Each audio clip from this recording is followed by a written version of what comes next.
What a story, Mark.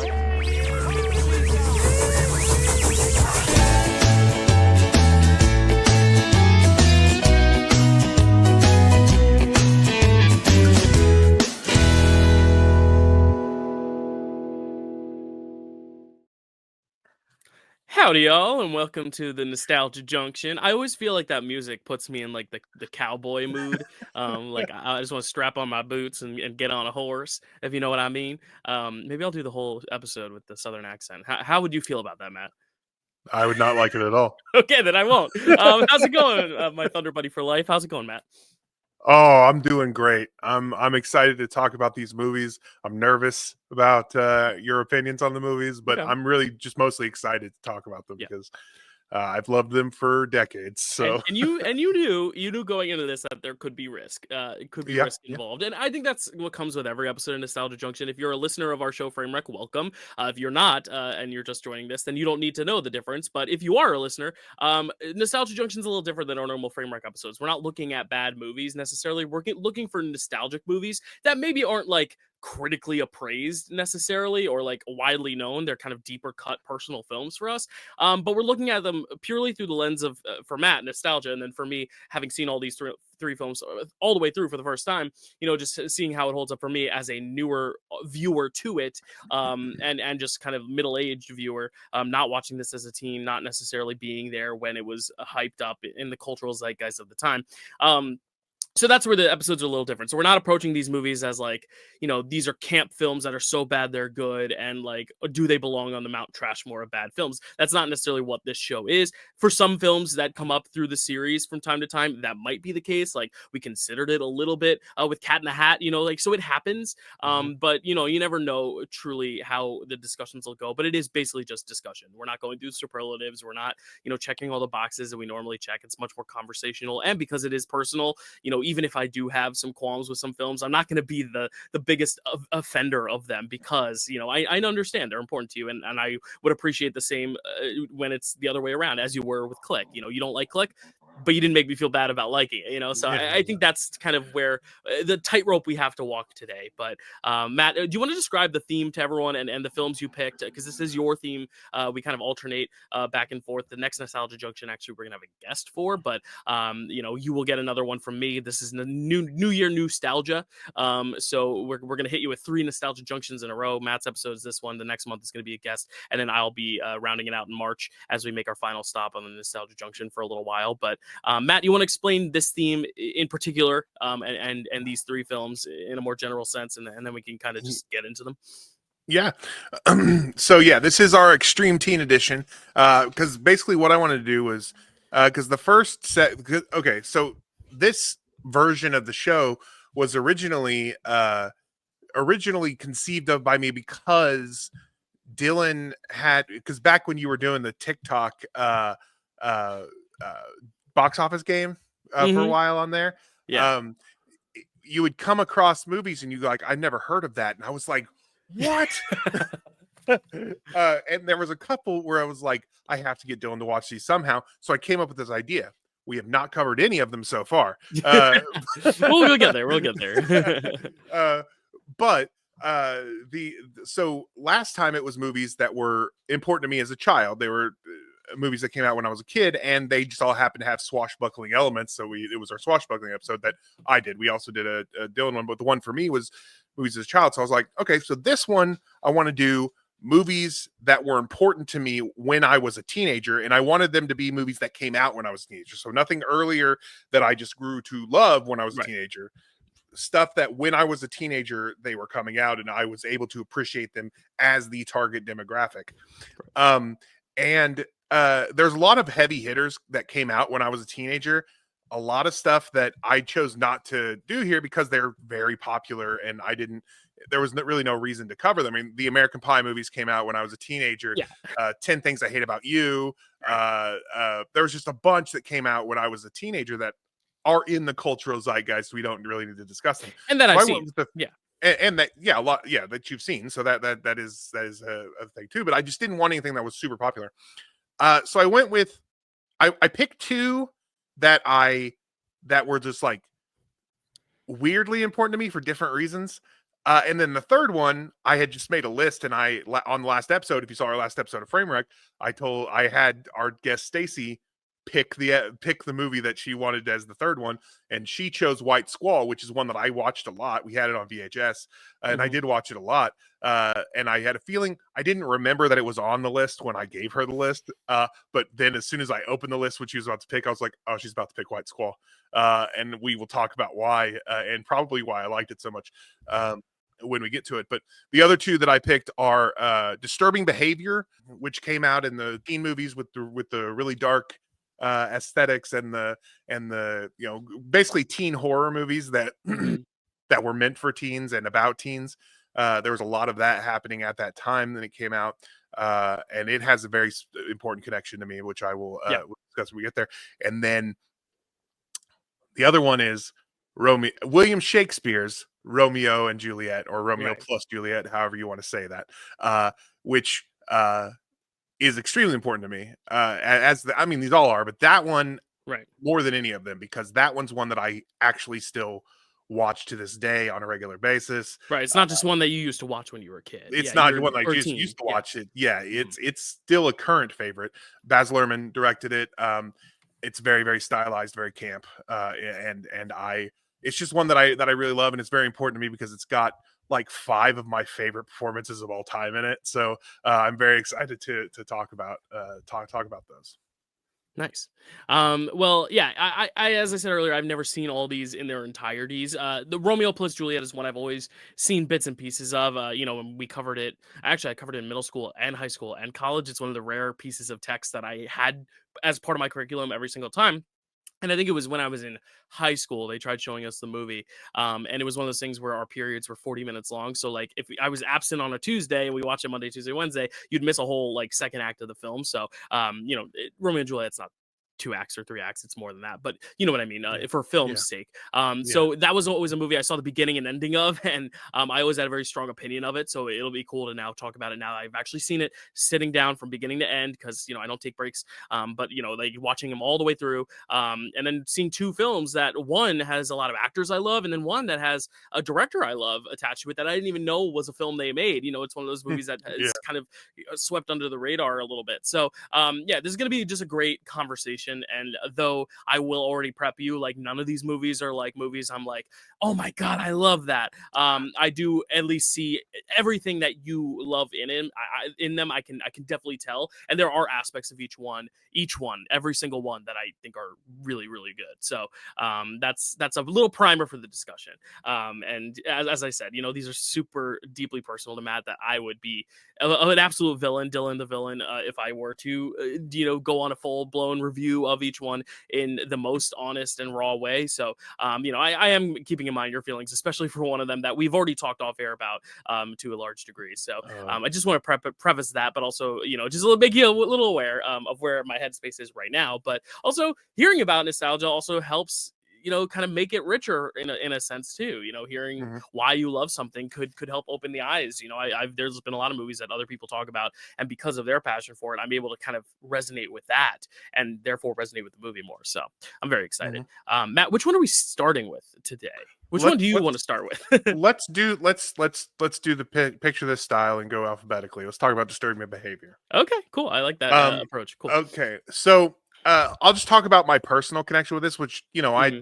I watched it a lot back when I was a kid or a teenager because I liked it, but the the real personal connection is that this was the movie, and here's the thing: I'd heard this name before. It didn't reveal this movie to me, but this was the movie where I fell in love with the name Gavin, because the main Hmm. character, or at least one of the main characters, he's the main character for a little bit and then he stops being the main character of the movie, is named Gavin. And I fell in love with that name, Gavin. And from that moment, from the time I first saw it until my first son was born, I was going to name my first child Gavin, my first son. If I had a son, I I love was going that. to name him Gavin. My first son was born. I named him Gavin. So my son's name is Gavin because of this. It's not based on the character or anything like that, but that's just where I fell in love with the name. I also Yeah. really liked the character for the first 2/3 of the movie. Mhm. Actually, the actor is great, Nick Stahl. I really think he's an underrated actor who isn't in enough. Right, But I haven't seen him in a lot. I was trying to, like, look up other movies he'd been in that I'd seen, and there was very few that I had, like, heard of, and even then, yeah, the ones I've heard of, I don't know him particularly well, and I wasn't sure if maybe there was, mm, like, something wrong with him that he didn't get any work, but no, I think a lot of just actors from that era, especially when they're teens and kids, and we'll talk about that a little bit mhm, with White Squall as well, just never really, their careers just sometimes don't take off in the way that you expect based on the roles right. they're getting when they're teens, you know? Yeah, and he had after this he had some pretty major roles, Mhm. but it was unfortunately some of them were like for instance he took over as John Connor in Terminator 3 Rise of the Machines, which I maintain is not a bad film. It's not a great Yeah. film. It's not as good as the other two, Mhm. as the first two. But it is the third best Terminator movie in my opinion, Right. and it's not that bad, and I think he does a great job in it. Um, Another actor who we will talk about later, Claire Danes, is also in that movie. Yes. Um, but they he also played that yellow bastard in Sin City, but Mm. he's just completely in makeup in that, so you can't really see his face in it. But he Mhm. had some high profile stuff after it, but yeah, not enough, not a lot. Right. I keep hoping that as long as he's not canceled somewhere, and I just haven't heard it, keep Right. hoping that he'll have that Resurgence. that resurgence, that one that the kind that like Steven Dorff had Okay. after what was the uh True Detective season 3. After he Okay. had season 3, he kind of started to have a resurgence in that, and then he got a network show, and then he fell off again. Mhm. But yeah, so I keep hoping that that'll happen, but who knows? Anyway, let's talk about the movie. This was your first time watching it. Yes.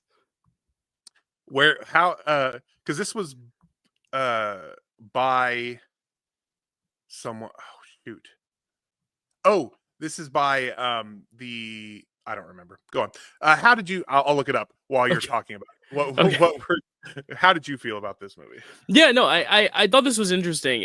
It's interesting looking at like movies like this because I feel like a lot of movies that you've recommended to me in the past, like I think of The Faculty as well.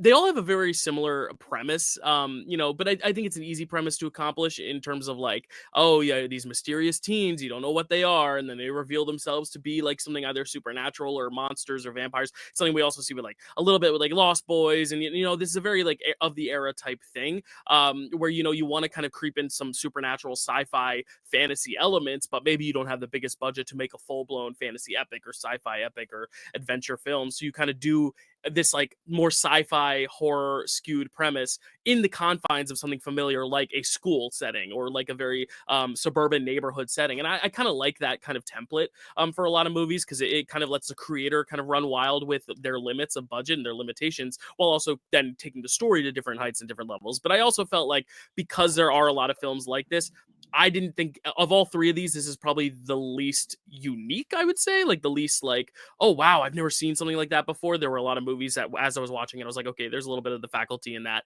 There's a little bit of Teen Wolf in that. Like just like certain elements of things that I just feel like I've seen time and time again. But I do also think, and you talked about this with Gavin, the characters are memorable in this one where we'll talk about other films, maybe in this slate even where I feel like sometimes they're a little indistinguishable. Here I felt like everyone had a personality, had a distinct personality, and I think acting at the time you kind of have to weigh and kind of weight on the scale in a way. And I think, the acting in this is not necessarily phenomenal, but I think for the movie it is. I think it works really well. And it's easy to see why, of all the three movies, I mean, it's hard, Romeo and Juliet, because that's kind of a different ballpark, but it's easy to see that, like, these stars took off. Katie Holmes, James Marsden, and obviously, the other actor we were talking about, I can't even remember his name, which is sad. Nick Nick Stoll. Stahl.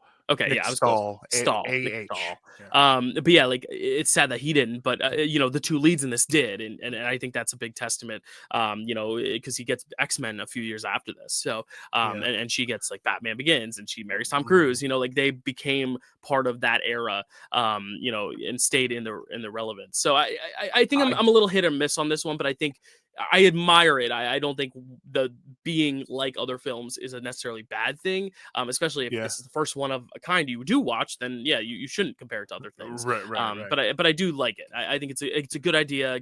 I like the characters. Has some interesting twists and turns. That's like kind of my Yeah. blanket statement on it. Yeah. No, I actually feel you on that, because for me, after watching it, I was like, yeah, I understand. This was mostly nostalgia, but I still enjoyed it. Like, I still had a Mhm. good time watching it. And yeah, there's a lot of stuff that, there's stuff that, some of the stuff that you've seen and you're like, okay, it's like that, came after this. So it's not like it was True. so it's not like it were, but there's still a lot of stuff where you're like, okay, it's like this thing and it's like this thing. Mhm. Talking right Yeah, now. which is natural because, this is also when, like, Buffy's at a rise, Buffy's coming out, Mhm. and that's also a similar idea of, like, you're taking something more supernatural and confining it to a more familiar gaze and a familiar lens and a relatable lens as well for, Right. because the target audience is teens. So it's like, yeah, we're doing something that's gonna appeal to you rather than doing this, like, big genre picture or, like, I think more teens are checking this out than they are Bram Stoker's Dracula, for example, which Right, I don't know the exactly. time frame of those, but yeah. It was pretty close. It was not Yeah, not far off. but that's what I'm Um, saying, like, one big yeah, fantasy kind of gothic piece versus one that's, like, set in a school and, like, has a very, yeah, very cool relatability. exactly. Well, well, just real quick before, David Nutter wrote and directed Okay, this, and he great name. he was a he was an X-Files guy. He also Okay. did Game of Thrones and stuff like Yeah, that, but X-Files another he one that was kind of feels a yeah, little similar yeah, in that way. It exactly. taps into a similar style. Which you when you know that he's an X-Files guy, you kind of feel that, It like, makes sense, yeah. in this Mhm, movie. mhm. Um, but, the, a movie that you love, that Nick Stoll is the third lead of, maybe not, is In the Bedroom. He played Frank, the Oh, that's uh, right. Yes. husband. Yeah. Yes, yes, yes, yes, yes. Or Yeah, the so I've boyfriend. definitely Yeah. seen him in places, and even then, in Yeah. the bedroom. Oh, yes, he's the one is he the one who dies? He's the one who Um, dies. oh, Yeah. I'm sorry if I spoiled that for people, but yeah, yeah, no, he's the son of, Sissy Spacek and Tom Wilkinson Yeah. and the boyfriend of Marissa Tomei. Okay, yeah, yeah, yeah, Yeah. and Yeah. that's another thing too, is, like, he's off so early in that movie too. It's like he always feels like he's a budding star, that his star power just gets cut off there, and again, In the Bedroom, another one that's just criminally underseen. Yeah. So yeah, no, that's a very good point. Yeah, one of my favorite movies. Oh my gosh, yeah, thank you for making that connection, because now I'm like, yeah, no, that's him.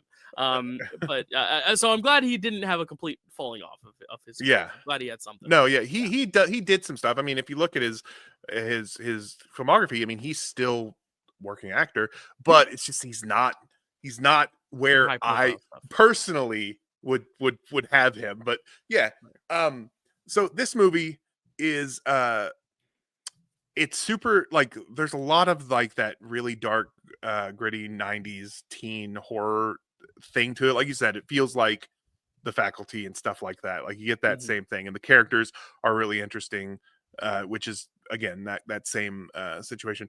I will say that when I was a teenager, the fact that Gavin was turned was one of the biggest betrayals a movie had ever had for me. Yeah. Like, Well, it.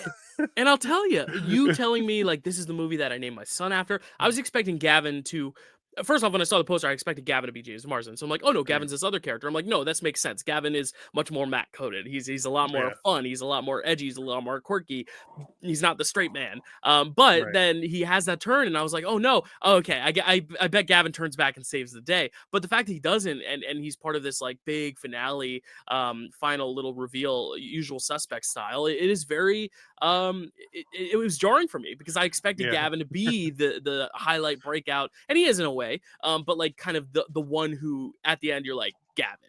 And in a way you are, but not in the way I thought it would be. Which is why I often say my son is not named after the character. That's just where I Right? fell You in love just with it, fell in love with because the there is a name. Yeah, point where it's like I don't want him necessarily to be associated with that Has character, but has he I seen do this? love the name and the character. Has he He seen has this? not. That was okay. So behind the scenes thing, I was gonna have my son watch all three, my 13-year-old watch all three, and see how he thought. But the thing is that I didn't consider is that he's a teenager, and when I asked him and he said yes, we didn't immediately watch them that moment, because he was going to lose interest in the idea by the time we got to it. Gotcha. I feel like So you should at least show him this one and be like, "This is your namesake," because the and part I of will. yeah, part of the fun of growing up was my mom putting on 90210 and be like, that's Luke Perry, and that's who you are. I'm like, okay, which is cool. I like that. This It's an is honor.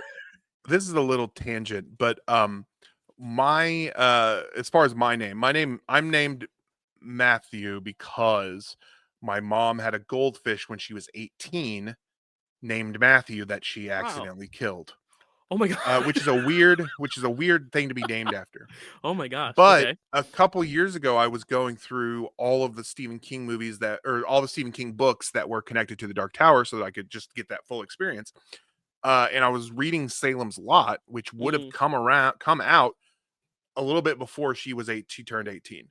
mm, Um, and there's a character in there. My favorite character in that book is named Matt, and mm. or Matthew and Matt, and so I was like, I wonder if my mom named. Unfortunately, my mom passed away several years ago, so like I You never can't got the ask chance to her. ask. Yeah. And that's one of those things that just Here's the thing. Here's what they don't tell you about losing someone close, which everybody's felt that about losing close, is those moments where you're like, I should ask them, and then you realize And that that's you they're can't the only ask person who them. knows the answer too. Yeah, Yeah. the only person who knows the answer is not Mhm. there. That's how I feel. I'm like, Mm. I just need to know if she named her goldfish after this character, Right, because it would have and been the then I can goldfish know if after the Dark Tower character, and then you were named after the goldfish. At least you were named after the goldfish. It's more so where did the yeah, goldfish get its name from? Okay, right, it's like the chicken exactly. or the egg, you know.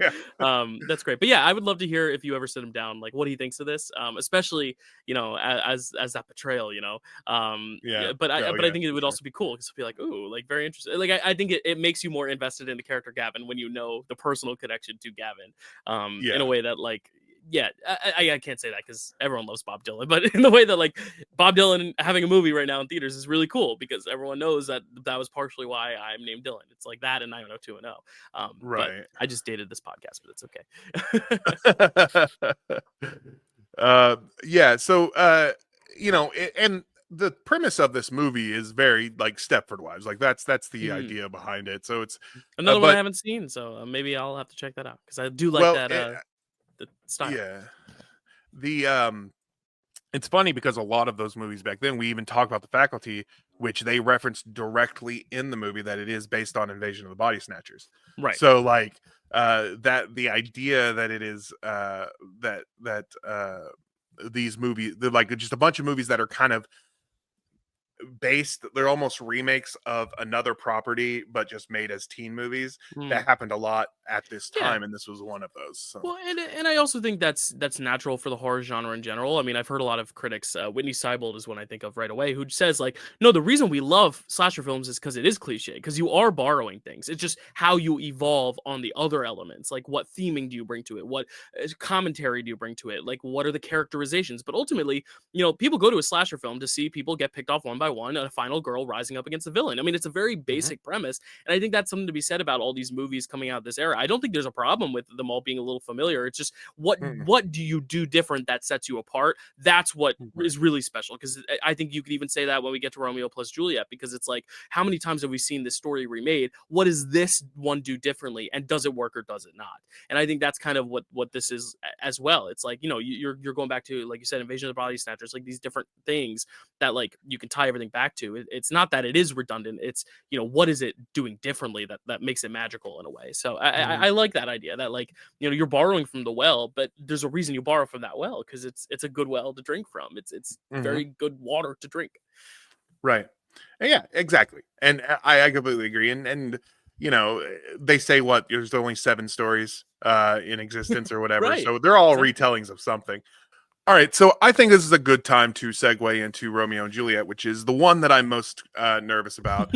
Uh because yes, it is based on William Shakespeare's Romeo and Juliet, and that is something that, like you, I studied several times throughout my career in school.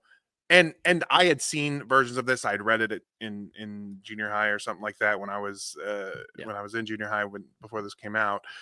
So I knew this story, and I think that is what kind of connected me to this material a lot, because there were characters I already liked in the play Right. that were suddenly on screen in a different way than I had imagined them, but to me, very real, like very true to the characters. And that's part of what that's one of the things that I love about this. You got the stylized and the campiness, which is obviously all of that is gonna appeal to me anyway. But the fact that everything is just a little bit exaggerated in this helps. It works really well for me. The fact that they name all their guns after swords so that they can use the correct dialogue and stuff like that in the movie, I love that. That scene where Mercutio throws his gun down into the sand and it says dagger 9mm. That's the kind of stuff where I'm just like, yes, chef's kiss. Let's do it. Yeah. Hogue, get me my longsword, and his shotgun is hanging up on the thing and it says longsword on it. Like, I love that. That stuff is just is really great to me. But also, as I mentioned, there are 5 performances at least in this that are just among my favorite of all time. The number one, and the one that I mention most often, is John Leguizamo as Tybalt. I love how he rides this line where as a character he's extremely campy, but he's also like way more serious than almost everybody else in the movie. I love the way he delivers his dialogue, the gravitas he brings to it. There's just some, and a lot of it has to do with his costuming and the way he's dressed and the way he looks, and just that John Leguizamo little his attitude. Like that all really works for me. And just real quick, I'll name some of the other ones. Harold Perrineau as Mercutio. I don't want to hear from Zaffarelli fans, because I love that movie. I don't want to hear from you right now. I just need to tell you that this is my favorite version of Mercutio. Okay. Absolutely. Oh God, I feel like my heart. No, if it's your favorite, I can't dispute that. I can't say no. I'm not this one's your saying favorite. that you're going to dispute No, I know. it. Yeah, no, but that's the thing is, like, I'm not here to tell you you're wrong. It's your favorite. It's your favorite. There's nothing wrong with. I mean, that is 100% I'm not true. suggesting you're going to tell me wrong. The reaction is. I didn't say anything. Oh man, you didn't have to. Listen, you were the one who brought up the Zeffirelli version, and I could go on days on that one, but okay, continue. Pete Postlethwaite as Friar Lawrence, maybe, even though those other two are my favorites, maybe the best performance in this whole movie. Miriam Margolyes as the nurse, classic for me. She's so good. Is that the teacher from Chamber of Secrets? Yes. Okay, I knew it. Yes, okay. She plays Madame Sprout in the Harry Potter movies. Okay, that's what I thought. I didn't have time to look it up, but yeah, because I was invested in it that I didn't want to like break away the immersion, so I was like, I'll just look up later, and I never did. So thank you for that. And the kind of an unsung hero of this of that movie, one that doesn't really get talked about a lot, even by me. I forgot to even list his name. Is the guy who plays Benvolio, because he feels like he gets the material so well. Like the way he's performing it, like he feels like he gets both sides of this, the modern and the material, so well that he always feels like a character that is made for the world that they are set in. I could go on for this for days. I love the Zeffirelli one. I love it. Me loving this doesn't take away from that, is what I need everyone to know. Because I think it's great. I've always had issue with the Mercutio in that movie anyway, because I think he plays it more childish, where I like how other versions, including Harold Perrineau, play it as funny and more I don't even know what word I'm looking for. Just they play it a little bit more mature, but still hot-headed. Like, that's the thing. I love that he is loose cannon, and he's hot-headed, and that's one of my things that I love about him. But he's also like funny. So the way that he plays it, I'm gonna stop talking for a minute to allow you to do this, to talk about how you feel, and don't I hold back just because of this. It's gonna No, be but you're it's so nervous and you have no reason to be. Like, that's the thing is, like, okay. it's still one of your favorite movies. Like, there's nothing that's gonna deny that, Okay, no, no matter what I'm I not think worried of you're it. gonna take it from me. I And just I like the yeah. movie, I do. So, here's the thing, I Okay. used to hate this movie. Like, I used to just, like, roll my eyes every time it got brought up. I was never the biggest Baz Luhrmann fan. I think his style of excess is a little too extreme for me, and, like, we love camp here. We love, things that go big or go home, like, really big, bold filmmaking swings, but for me, I've always felt like Baz Luhrmann's films have just always been a little too extreme to where it does feel like sensory overload, and it does give me a headache, and it does exhaust me in a way that I don't necessarily think some films that have a similar energy do. Like, there's something about Baz Luhrmann's films that just always leave me drained. Moulin Rouge is no exception. Great Gatsby is no exception. And I was I'm about to trying to ask think of about this. Moulin And, Rouge. and I Elvis. thought you loved that, but I I couldn't. don't love Moulin Rouge. I like it a lot, but I don't Oh, love it. But okay. I think it's beautifully stylized, and that's the thing is like the style, and this is the thing that I think anyone who just looks at a frame of this without watching it can tell you the visual style. Not talking about the editing and the choppiness and the chaos of the screen cinematography, but just like the sheer compositions and the way everything is designed and the spectacle and the sets and the costumes and the lighting. I mean, I think of the final sequences in the room where they take their lives, and it's just the candlelight, all of that. I think just rewatching this alone made me like this film. I was like, okay, I like Mhm. this because this is stuff that is just so beautiful to look at. The stuff that does detract me from it is also the stuff that always detracted me from it. And it's just that Baz Luhrmann, it's so much excess, especially in those first few scenes. I'm almost like, whoa, it's almost like getting hit in the face with a shovel. But I think there's an effect to that that could be very beneficial for people. And that's why I'm not necessarily saying like this is the wrong way to tell the story, because I really do think, especially because I've always been of the mind that Romeo and Juliet is more of a dark comedy than it is a tragedy. I always find that it is enjoyable because the two of them are so stupid and in love and like really not thinking through things properly. It's a reason why West Side Story also works so well. It's because it's like it's almost ridiculous the priorities they seem to have, having just known each other for a few days. It's a ridiculous premise.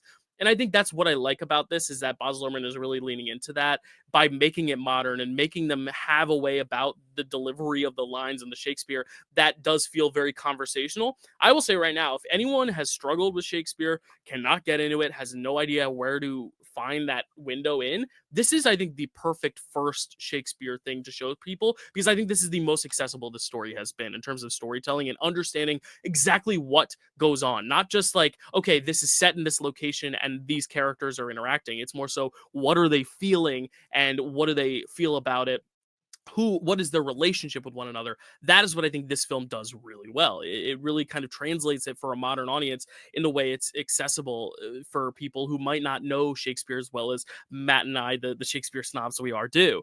And I think that's honestly, this and The Lion King are the two kind of examples I can show. And Lion King's a little different because it's not in the Shakespearean language, so I can't even count that in West Side Story. But like this, if you're looking at the actual text but in a way that is easily digestible where you could watch it and understand what happens, this is, I think, the best version in that sense. Like, I think even more Mhm. so than my favorite version, the Zeffirelli version. Like, I feel like if you don't know Shakespeare well, that could be something you need to watch 2 or 3 times to fully grasp. There are certain moments you don't like. Obviously, the brawl in the middle, the centerpiece of the movie, that's always something that's very understandable. You kill this side, he kills you, you're in trouble. But I feel like for this one, it's the other stuff. It's the conversations, the balcony scene, even. Like, I feel like that's stuff that this version does really well in communicating that language for an audience that might not necessarily be as accustomed to it. And you're casting stars that are going to get people into Shakespeare that may not have sought it out. Like the people who do the Spark Notes versions or the No Fear Shakespeare's in school because they don't want to bother reading it. They might actually check this movie out because Leonardo DiCaprio's at the forefront. This is before Titanic, but he's still a dreamy face on a poster that people are going to get excited about. Now, that's where I think it really succeeds. Where I don't think it succeeds for me is that it is still the Baz Luhrmann manic energy that is just a little exhausting for me. And especially in those first few scenes, they really hit you hard in the beginning. I think towards the end, in like the final act, it actually kind of tapers out a bit. Like they let those scenes breathe. And especially like the balcony scene and the final scene where they take their lives. I think that's actually done so well in terms of the pacing and the editing. It's not chaotic, and I appreciate that. If that had also been chaotic and energetic, I would have been like, no.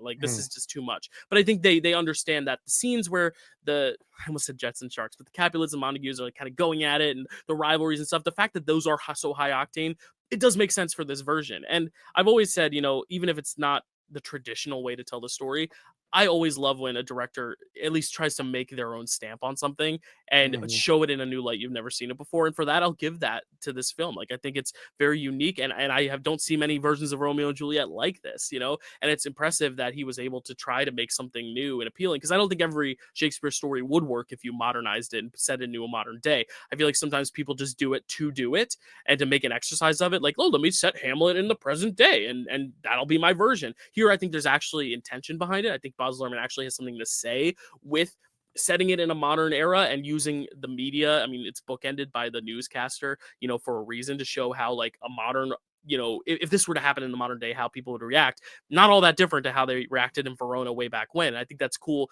By showing it in the modern lens, you're able to kind of show that this is a timeless story in that way that I don't think you can necessarily do with a lot of his historical epics or even King Lear. Like, I think it's a lot harder if you were to modernize those. So I think, honestly, I think the approach is really interesting. And I think now, thinking about it more, I'm like, you know what? I'd rather take a director who takes such big swings that are sometimes like a little much for me, but like doing so in a way that makes a statement and takes a piece of literature that has been done to death and puts their own spin on it. I think that's what art should do, and I think that's what artists should do. And I think my brain was so trapped in a high school mentality of like, well, this isn't Romeo and Juliet. This is stupid. This is a lot. This is annoying. Like, and yes, they do tweak some things in the writing and the modern music and stuff that I'm like still a little like, all right. Like, I prefer it when it's just blissfully it's poetry to the ears. But I also think, again, that's not this version, and I have to take it on its own terms. And I think for what he's trying to do with the material, I think it does really well in terms of doing what he set out to do with it. Is it my preferred method to absorb this text because that I love so much? Probably not. But I think of any version, maybe next to the Zeffirelli version, because I still think that does it really well. It shows that these are kids that don't know better, that are idiotic and stupid.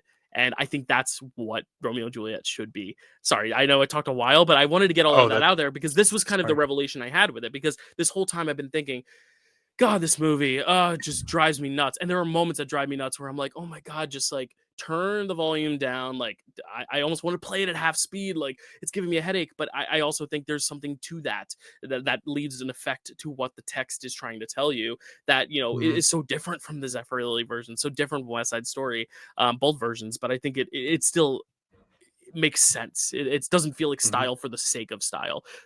So yeah, I like this one. I don't think it's of the elite adaptations, but I like it. Sorry, go ahead. You had to throw in that last part.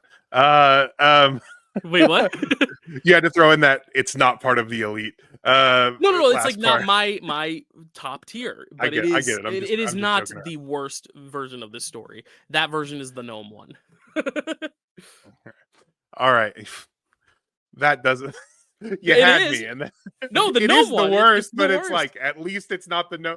I felt good until you were like, it's slightly above the known one. No. I'm just saying it's not in my top tier, but it's not at the bottom tier. It's somewhere like the B or C. Like, if I had to say there's like it just because it's above average, because it's a big swing, and that's the thing, is it's not an average adaptation of it, because nothing Baz Luhrmann does is average. And I think that's another thing too, is like I can't even say it's just an adequate adaptation. Like, no, it's a really cool idea. So yeah, I'd say this is like the next tier after the elite for me. I gotcha. That makes sense. Yeah. No, that makes sense. I have a lot to respond to. Sorry. I should have written some of this down. And I'm sorry. I went on for like 5 minutes, but I knew you were worried, and that's why I wanted to make sure that I just highlighted all the things I really liked. Well, that's part number one, is that I feel much better because the things that bother you about it, they don't bother me, but I understand them. Like the fact that the frenetic energy with it. We both are neurodivergent, but we have in a different way, with different ways. We have different neurodivergence. For me, the frenetic energy is good. I like it. But I know for you, sometimes sensory issues can't happen and can distract you. So I understand that. I get that I have no problem with. I'm not sure why I thought you loved Moulin Rouge, but I did. That's not a point that I'm making. Yeah. I for some reason thought you loved Well, it. and the things I love about Moulin Rouge are the things I love about this one too. I just think the sets are fantastic, the costumes. I actually think the one thing that detracts me from that is that I don't love the singing, like the actual Mm. singing themselves. I like the renditions of the songs, but I think the singing is like hit or miss. I don't think they're the best singers. So like that's kind of where I'm at with that one. That doesn't bother me, but I'm not a Yeah. music major or whatever you are. Yeah, that I can pull the snob hat of like, oh well, it doesn't sound great. That's why I think the musical on Broadway is like, or the stage musical, where it's not just on Broadway, but they're touring and stuff. But like, I think that's successful because it's doing the same thing, but with people who can just like sing the shit out of the music. You know, I just think their performances are so good that I don't care that they can't sing very well. I mean, that's why I like it. You know, that's Yeah. why it's like a gentleman's 3.5 stars. You know, And I think it's like 4.5 for me. So that's like the division. I think that was my favorite movie that year. But Mine's Lord of the Rings, wait, Fellowship, what year was that? In the bedroom, maybe it's either in the What bedroom year or was that? Fellowship of the Ring. Okay, it's not my 2001. favorite year. It's not my favorite. Lord of the Rings is obviously my favorite. I No, I thought know it was you the mean year though. before, so You're good, you're I'm okay. We all agree it should not have Lost to a Beautiful Mind. All those films should not have. That's my I like A Beautiful Mind too. That's not what we're talking about. Um, we love okay. tangents on the show, Matt. We need to give the audience their tangents. No, okay. So that makes me feel better because of the things that you don't like about it. I don't feel like are the things that are super important to me. That opening scene, that gas station scene, took 7 days to film, which is shocking to me. That I think that the frenetic energy in that opening scene is kind of important because of the because really anytime there's a fray between them, that's what it feels like to and that is kind of like, you know, how a score will have themes for the characters and for situations. For Baz Luhrmann, he has he almost has energy themes. So when there's a fray between the two houses, it's always like that. It's always frenetic and weird. That's Like that. So I like that a lot. That works for me. But I understand why it doesn't work for you. Uh okay, so Leonardo DiCaprio, Yes, haven't even brought Claire him up Danes. yet. Well, Haven't you brought did them up. you did talk about how them putting this to someone so successful Oh yeah, okay. helped it. Yeah, I did talk on that one. And you were saying like it was Titanic hadn't come out yet. They were both offered the roles in Titanic while on set while filming this. Wait, Claire Danes was? Claire Danes was offered the role of gosh. Rose DeWitt and turned it down because she wanted to work on different types of films. Yeah. No offense, Uh, but thank God. oh, Because Kate Winslet I'm with you is too. I one mean, of I my think favorite, it still would have been a good movie, but I love the performance we got. So, yeah. so I agree. She wanted to work on other films, but that would have been weird that the next year they were in another doomed romance movie, but tragic love story. It's like Shailene Woodley and Ansel Elgort for that period of time where they were always in like the same movies together, even though they weren't always romantic. But it was like that. It was the Divergent movies. It was Fault in Our Stars. They were just like always circling each other as like the hot shots of like the mid 2010s. Yeah, that makes sense. I didn't see any of those. Oh, okay. But like the same point stands. Like if it ain't broke, Yeah. don't fix it type mentality. Of Right, like, okay, well exactly. these two No, work. They're Romeo and Juliet, so they must be able to pull off literally anything else. You know. As far as and you know, I said let's not compare it to the Zeffirelli, but you did bring up the you know that it kind of annoyed you how they tweaked some of the dialogue or some of the order and stuff like that. I'll pay you $500 if Zaffarelli's is 100% untweaked. No, I understand that. Yeah, no, more so bringing in a little bit more like modern slang, like with the like hearing Prince's "When Doves Cry" with the modern lyrics in comparison to the old English for me, it clashes a little bit. I think it's a cool musical moment. No, I again, this is love why I that. don't. Yeah, Oh no, man. and it's like some of I don't know. Yeah, And it feels to me it feels like it fits. Like that feels like it fits not only with the style but with the kind of the dialogue because of how he words the lyrics of that song. That's fair. I mean, it's a So better option than some other songs they could have chosen. I just yeah. think, the pop music with the old English sometimes clashes for me. But again, it might be Oh, part of the intention, you know. yeah, I think it was, and Yeah. that's one thing that's another thing that I like about it. You know, that there's some good 90s. Well, I say good. There's some 90s ass work going on in there with the music. Mm. But yeah, both times that boy sings, I love those. Very good I singer, love yeah. the A performance. beautiful voice. Better singing Yeah. than Ewan McGregor and Nicole Kidman. Oh my god. To just I like strike two on that. them. No, I'm kidding. I'm kidding. But what was I say? Oh, and so like the changing it up, I think that some of the things that they changed up to make it fit made it a better movie because you know they like for instance Friar Lawrence Mm, when he is trying to figure out when he finds out Romeo hasn't received a letter. They break that up over three different scenes. His right. dialogue, which should have been delivered to one person in one Mhm. scene, break it up into three pieces of dialogue, but it makes sense because it's modern. So he's talking on the phone. He's like, "What do you mean it has?" No, it was supposed to go to him. He goes to the place and he says, and he talks to them about like where like uh where is this, and they're like, we didn't have a person to send it, that could send it or whatever. And then he goes on to writing a new letter and hoping that and giving to him, like it's like three different scenes that I think really that when you break it up like that makes it work better because of the modern thing. And there's just a few, I think that but mostly because there was only a little bit of modern slang. They call him cuz Yeah, like a some of few that stuff times. I just don't vibe with. But yeah, it's not overbearing where it ruins it completely for me. It used to be one of those things where I was like, oh, why are they doing that? Like I'm Here, not as much a snob about it anymore. Yeah.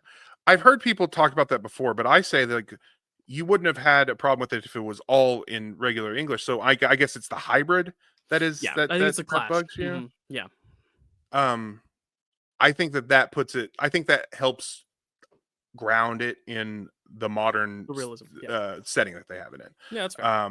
Yeah, I know why they're doing But it. It's just one of those yeah, style things. You just do or don't like it. Yeah. yeah, I guess. But I I'm mean, sorry. yes, I do agree. I agree. It's a style thing that you do Yeah. or don't like. I just it when I say these things, it's only because it's like even if I didn't like it, like I wouldn't even be noteworthy. Like so, I Right. don't. But I've heard other people, not just you, talk about that. I'm like, Mhm. it's one word they use three times in the movie. Like it's compared to the rest of the film, which is Yeah. almost entirely in Victorian English, Elizabethan Mhm. English. Mhm. But the where was the next point? I don't remember. I At talked the a end, little the bit. settings, Yeah. and I Yeah. want to talk about the settings in the end. Production design. Yeah. Um, there is one thing one change that they make that I think is better in this version, and I say Was it about better the ending? only because yes, How they do talk before he dies? yes. Okay. I see. I'm still. This is not one that I'm like, I hate that, but I'm also a little like, I'm not sure if I like it or not. So sell me on it, Well, please. here's the thing: when you because it is, as you said, I've always agreed too that it's less of a tragedy and more of a dark comedy that is also a tragedy. It's the first dramedy. But that's Romeo and Juliet. Yeah. I agree. I feel like that. Uh, however, a part that never felt as tragic as it does in that movie because Romeo doesn't ever know. He never Yeah. finds out. Right. So, as far as Romeo knows, at the moment he dies, his love is dead. Hmm. When she touches him and he turns around, And he and this is realizes all there's to nothing else Leonardo he can do. DiCaprio, Yeah. like that look so tragic. And then they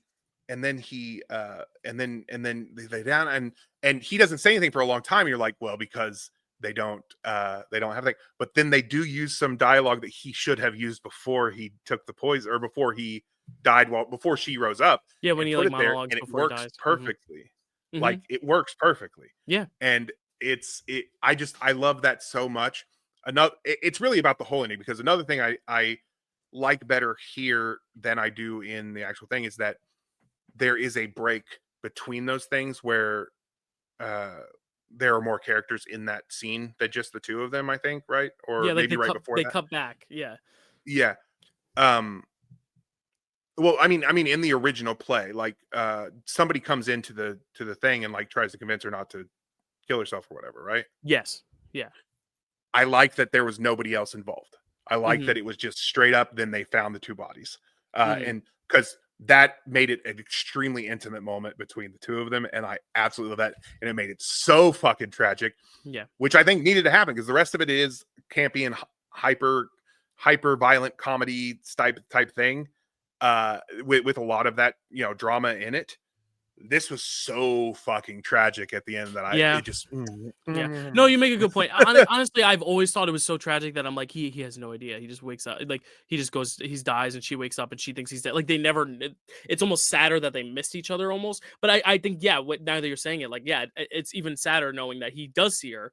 He does get that moment, but it's slowly fading. It's kind of like West Side Story. That's what they yeah, also take from that too. Is like yeah. you see the moment of interaction, the brief interaction with Maria and Tony. Yeah, no, that's a good point. I do think it definitely Well, makes it because more like heart wrenching. Like oh right. god.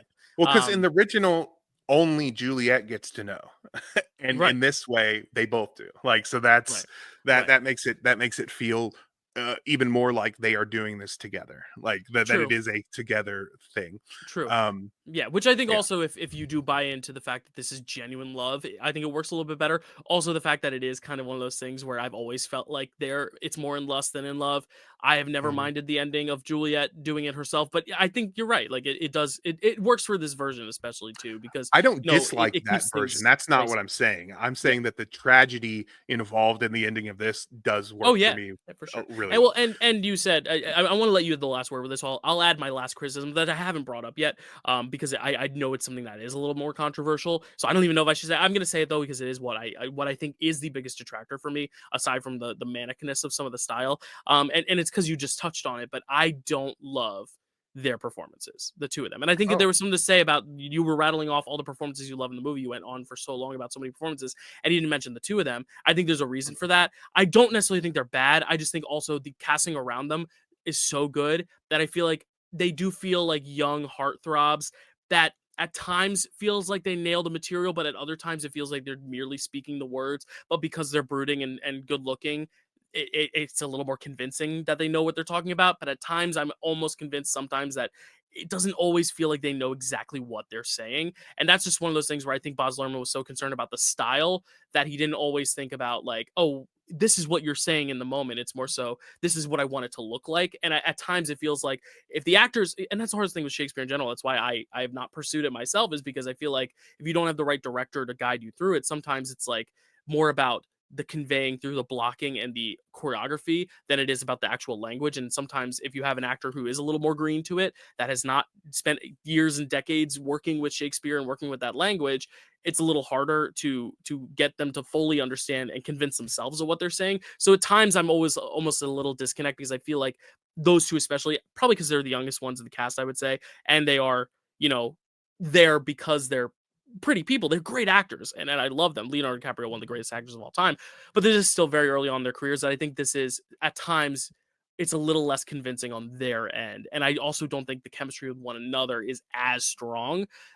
in certain moments. And I think that's one of the things also when your two leads aren't as like, and I hate to keep comparing it, but the Zeffirelli version, like the two of them, like I fully am like they feel like they are convincing me every single second, where I'm not necessarily feeling that with Leonardo DiCaprio and Claire Danes. But it's one of those things where I want to watch it a few more times. That moment you talked about though is the best acting in the movie for both of them, and I honestly think that could be intentional to kind of make them a little more green, and then as it goes on they get more comfortable with the language. Could have also been if they filmed it in succession, like maybe they as actors got more comfortable with the material as it went on. But at times it felt like Baz Luhrmann was more focused on getting the visual language more so than the actual spoken language out of them as actors. So that's another nitpick I have, which is a pretty big nitpick. It is a glaring thing for me, but I also I don't begrudge anyone who does love their performance or their chemistry. I think also the music when they're in their love scenes help a lot in kind of just giving you that like, oh, I'm in love feeling. It does a lot of heavy lifting that maybe the performances don't.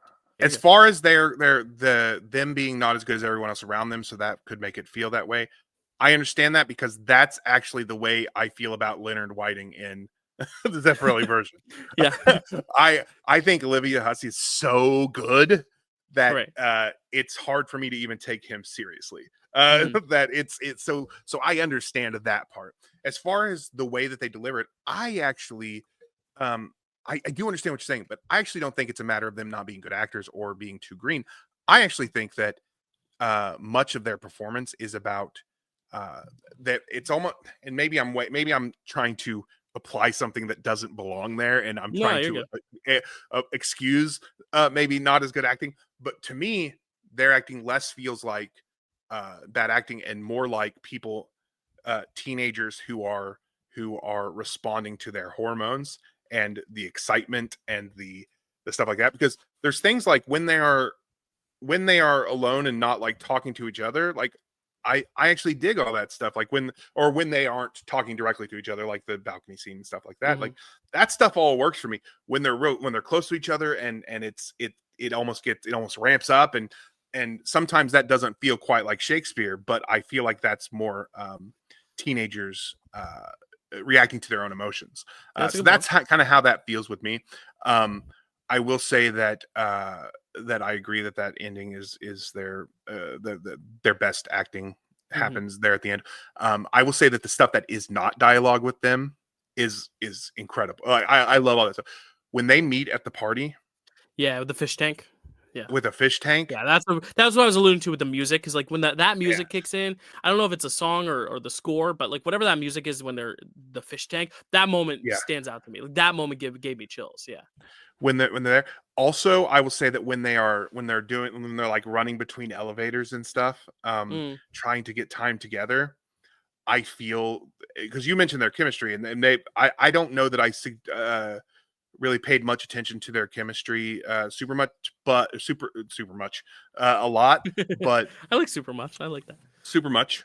So, but with the elevators, like when they're doing all that, when they're trying to Mhm. find a place to kiss, every time, like when she grabs him and pulls him in for a kiss, I absolutely believe that. Like their teen hormones at each other, I think that at that point they kind of both probably had to have a little crush on each other just to make just Yeah. to for me to feel that energy between them when they do have to be that. I'll also say that in the sex scene after Tybalt is killed, nary a boob or a penis. Okay, Baz Luhrmann shot that just Very in tasteful. a very tasteful way. Mhm. Yes. Uh, but I know that you said you wanted me to have the last word here, but I do need to know something, and I Okay. want you to, as much as you can, get Zeffirelli out of your mind, Yeah. No. Yeah. get other performances out of your mind, because I wasn't looking directly at you when I said the thing about Harold Perrineau as Mercutio, but I want to know, just as a performance and as a version of this character, I want to know how you feel, and why I may have gotten a little scoff. Oh, no, I didn't. The scoff was against John McHenry. That's Oh, why I scoffed, because it was like you were saying you didn't like that performance. That for me is my favorite performance in that movie.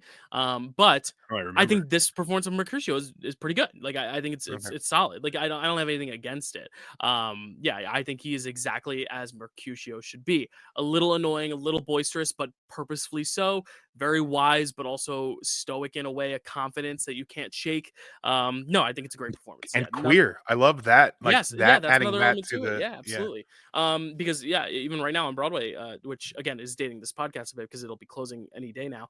But yeah, Mercutio is played by a woman on Broadway, so I think that's another thing Mm. that like it's a very cool adaptation of interpretation of that character. Yeah, the scoff was mostly at the John McHenry slander, which I know you told me not to think of Zeffirelli, but I love that performance so much. I lied. Olivia Hussey is my favorite part of that movie, but he is definitely my second favorite part.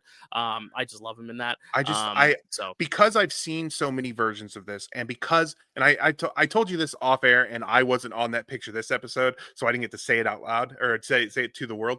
Hmm. Because I've seen so many versions of this, and I've read it so many times, and I know this story so well. Mercutio is one of my favorite characters of Yeah. all time, not just Yeah. in this play, but of all time. Yeah, and it becomes So precious to a point where I yeah, have an it's very idea critical. of who Yeah. he is, and Mhm. most people play him less childish than John McHenry does. And I'm not saying that's wrong. I'm just saying that that doesn't work for me as well. That's fair. And That's so fair. Yeah. that's kind of why Let's where I be come honest, from that too. we know who the best Mercutio is. It's Mike Feist. Oh, of course. I mean, like honestly, I'd still put Mike Feist above Is John McHenry, but yeah, if we're tier ranking them, that would be my ranking. Like Mike Feist, then John McHenry, then the guy who played it in this one. But they're all still good in their own Joker. ways, and they're all different. Yeah. Yeah. Hmm.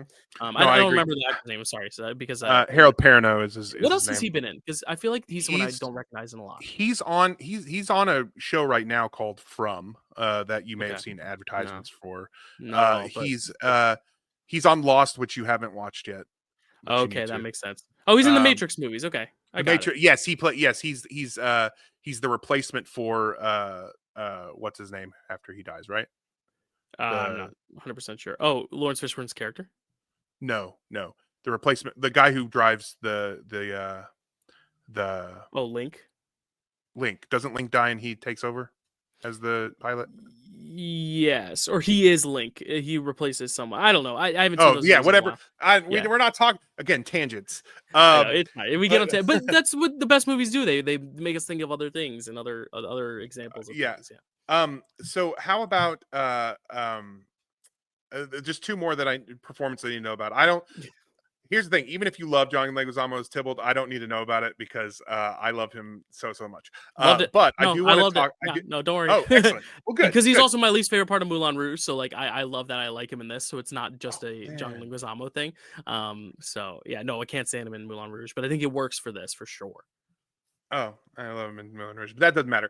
I will say that I made a joke, Moulin Rouge joke the other day that I don't think anybody got, which it was in the Discord. Go to Dill Pickle. I don't know how you get to the Discord, but we have a Discord Yeah, you where we need an talk about invite, but if you want an invite, try to find me and I'll things. edit Yeah. this out. But it's fine. You were talking about in the Discord that, or I was, we were talking about the score rules, and I said their rules are too loose, and then I put a GIF of John Leguizamo as Toulouse-Lautrec from Mm. Moulin Rouge, and then I said that joke may be too niche, and then nobody responded Oh, to it. So I'm like, I okay, thought it was a double entendre sex joke because like loose, but oh no, I did not put that together. But Toulouse-Lautrec, yeah. now that you say it, I'm like that's a brilliant joke. But some things just over the head. Yeah, no, I'm with you. That's fine. So anyway, I need to know about Miriam Margolyes Mm, as nurse because hmm I absolutely love her, and I think that for me, the Zeffirelli version and this both their characterization is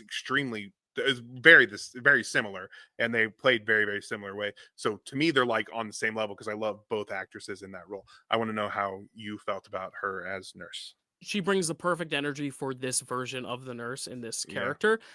It does aid a little bit into the excess. Like her character is one of the more excessive ones, the more Hmm. larger than life ones. So at times I was like a little, like okay, all right. But I also feel like that made 100% sense for this version. So I have no qualms with it. Ariana DeBose is still my number one for nurses, but I do think she kills this version.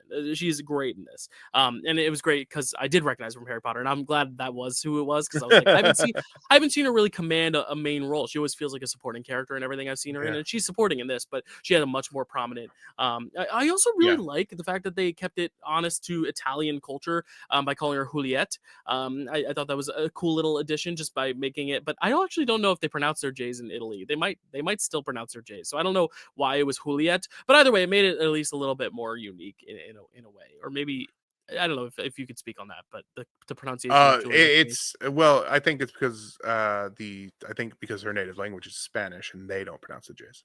Gotcha. Okay, gotcha. The native language is Spanish. Okay, gotcha. Um, Is that a thing from Shakespeare text? Is she Spanish? I thought they were no, Italian. Okay, so no, that's just for this she, movie. the actress is, and so she had Oh, that accent. okay. Oh, she's not I mean, British. she is Oh, English. she is She's British. English. Okay. Yes, she is British. The character is meant to be. I got it now. Okay, gotcha. So it wasn't because at first I was like, "Oh, that's a cool throwback to the old Shakespearean Italian," but then I'm like, "Wait a sec, this isn't set in I Italy." don't. And I also, don't know about. they don't take out their J's in Italy either. So that makes a lot of sense though that this character is Hispanic, so she would say Juliet. Either way, that was an interesting choice. Um, yeah, I like it. The last one I need to talk about because, as I said, even though I have other favorites, this is the best performance in this movie for me, and that is Pete Postlethwaite as Yeah. Friar Lawrence. How did you feel about him?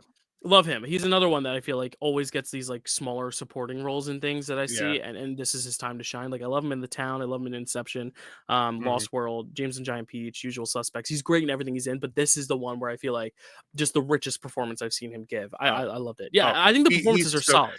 and Yeah. he's so cool. I think he's cooler than Friar Lawrence has Yeah. ever been. You think of Friar Lawrence and you think my mind honestly kind of goes to like more of like a Friar Tuck type deal, Yeah. and like like a little bit a little hobbly, a little a little a little eccentric. And this guy is, but he does, as you said, have like a coolness and a gravitas to him, which makes him Mhm. more than just like a funny side character, because there aren't Yeah. there are funny bits throughout Romeo and Juliet. Obviously, I consider it a serial comedy. But I do Mhm. think, he is Friar Lawrence sometimes acts as this comedic relief, whereas I think he does not, but in a good way. He adds a little bit more weight to the role, Mhm. which is important. And I feel like they made him a more prominent character, maybe because of what you said. They like spread out his scenes a little bit. Mhm. But yeah, I felt like his presence was more felt than other versions, even more than the Yeah. Zeffirelli version. So there's a point for Lerman there.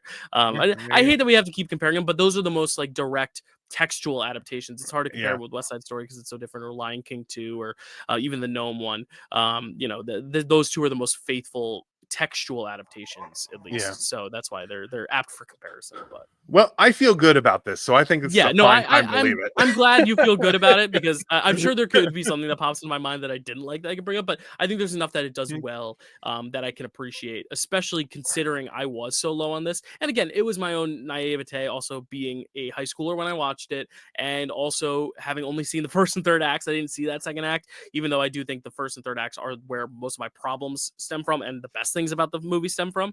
Because a lot of my problems are in the first act, a lot of my best parts are in the third act. So I don't know what I was thinking as a kid. I think Sync with Time, and also just kind of realizing how much redundancy there is in Hollywood to just keep remaking stuff that feels so uninspired. This feels inspired, and I think that's ultimately why I like it, is because it is an Here's inspired piece of work for something that is exactly. so classic and redundantly, And produced. here's what I'll say to that, and I feel this way so often. In fact, I recently spoke at length about it on one of my videos. Aren't you glad you aren't the same person you were in high school? Yeah, I am. I am. I really, really, really am. And I'm sure I got this shirt in high school too, by Ted shirt. And you know what? I still love Ted. It's still a 5-star film for me. So some things Oh, don't there you change, go. but Yeah, there you go. Okay, no. well, let's move on to White Squall, Mm, which is the one that Stacy pick. Yeah. Stacy picked for us. Mm, But it is one that I watched a lot. We had it on VHS. I watched it a lot. mm. I feel like Stacy picked it and Stacy liked it for the same reason I liked it when I was a kid, when I was a teenager, but didn't know was the reason I liked it, which was all the hot boys. Oh, Um, okay. I was gonna say, because it feels like Dead Poet Society on a boat, but that could also be it's it. Listen, I like all of those movies, even the problematic ones. Finding Forrester, it's problematic, but I love There's that some, movie. Like yeah. I love a teacher, like doing well and then getting punished for, like, that's just my thing. I love that Yeah, style. punishing Thing. teachers. Matt's a fan of punishing teachers. Everyone, you hear for. Punishing I'm kidding. teachers. No, the punishment is not part of it. It's just that's No, the thing it's. that this and Dead Poet Study have No, in I know. common. But Yeah. just that the idea that a teacher making a difference, I've Mm. always wanted that, and I really only had one ever that really cared about me. So, Well, Matt, you are my I favorite teacher, so I hope you oh, know that. thank you. I'm not a teacher. You Carly's teach my me favorite. so much every day, though. No, no. Okay, I should say Carly, Zach, Rachel, like all these people that Oh, I love that Zach I and Rachel. consider Yes, them actual too. like siblings. Like they are my favorite teachers. But like in terms of just like teaching me things about film, you're my Mm. favorite film teacher. I'll say Oh, well, that. thank you. I appreciate that. That's really nice. Yeah, I didn't You're realize as I said it that like all my best friends are teachers.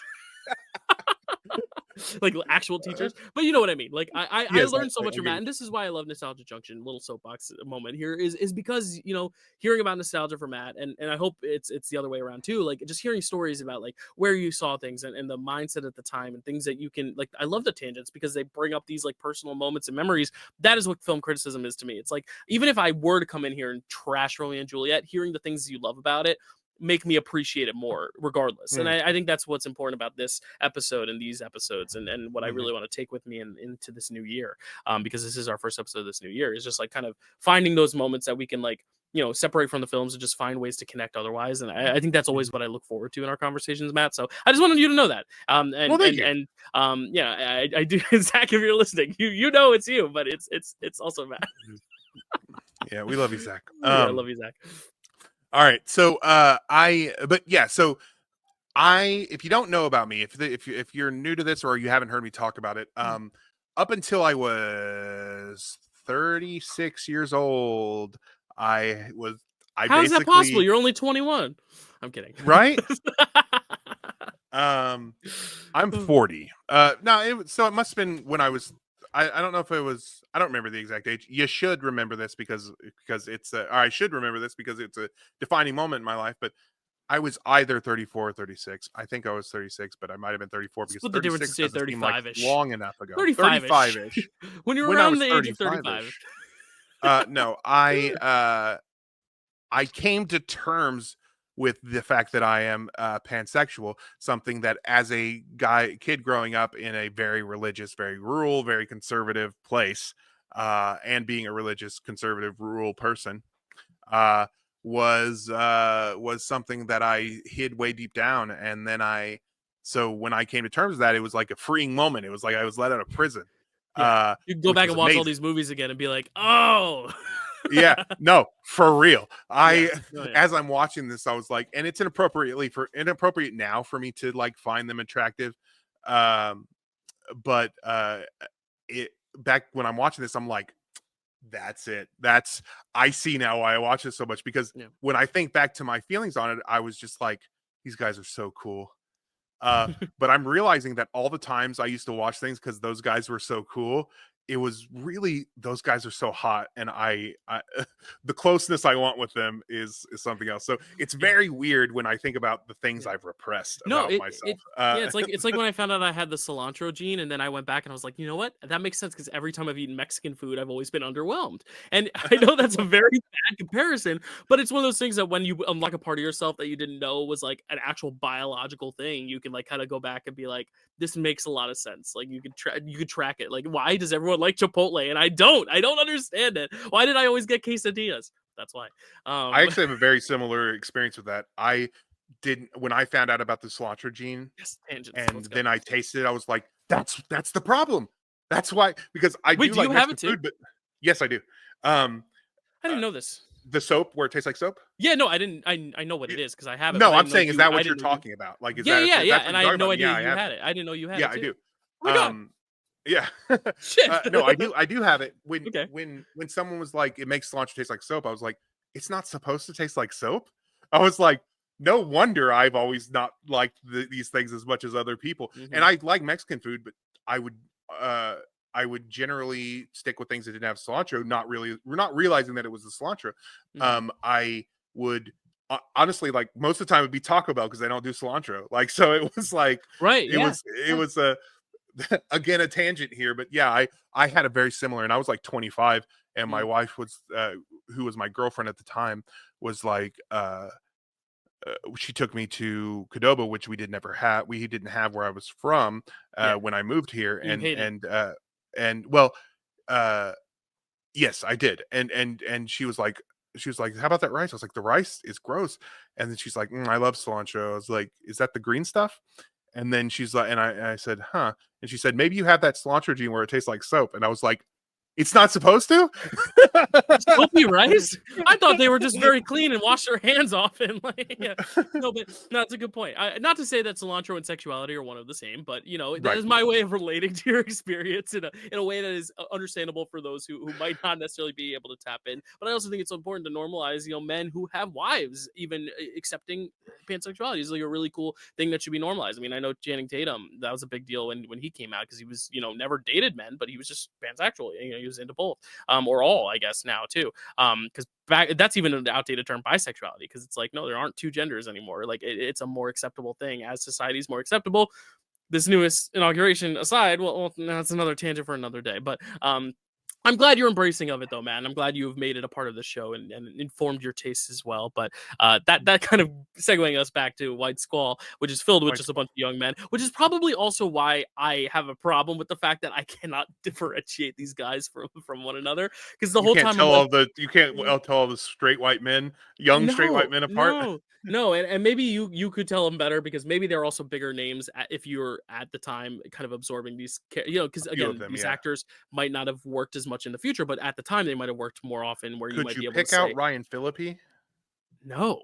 Honestly, No? I had to like pull up the IMDb and kind of do like a face match, like on the first day of Ugh, school for a teacher when they're like looking at their roster and like, okay, attendance, okay, that is Ashley, that is Anson, that is Aaron. Like, I think that was one of those things where like I just I don't know. Maybe it's because Deadpool Society. I'm like, that's Ethan Hawke. You know, like I know some of them, but also they're probably bigger names than this. But I think that was one of my biggest struggles with this movie is not being able to differentiate all these just normal, generic white boys from one another. And I right. didn't have Well, personal connection of being like, oh, that's the one with that looks this way or that way.